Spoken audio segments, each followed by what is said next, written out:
Usually, mauwaw ng mangutan naman.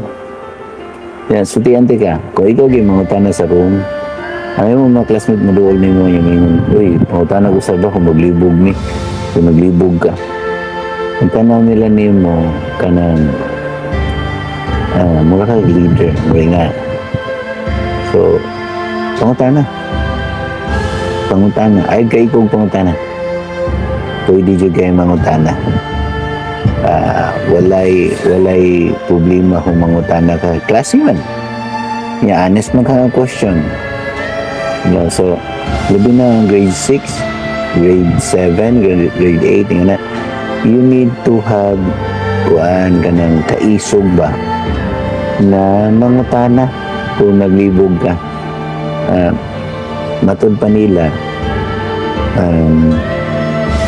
mas mangutana ko ang mga taong kamao. Kusog ko mangutana ang mga kamao. Dili kay tungod kay sila kasabot. Mangutana sila kay aron i-confirm kung sakto bang ilang nasabtan. Kay basin, di mo ang ilang nasabtan. So ang uban mangutana, usag nakasabot, for confirmation. Pero please lang, kung yan na imong gustong may tabo, do it respectfully. Buhatan na nga na respect.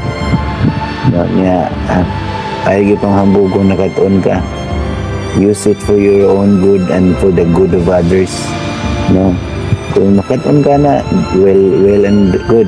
Huwag ka na katuon, ask questions. Kung yun ka sa video na mo nakitaan o ganahan ka, na makabaw sa sunod ng mga videos or mga uploads na ko, follow me on Facebook and TikTok and subscribe to my YouTube channel and then click the notification bell nya kay bawal lang pud ko kung unsay imong comment din ha kung nakauyon ba ka uwa aron mas ma-improve na ako akong mga videos. Dahil salamat.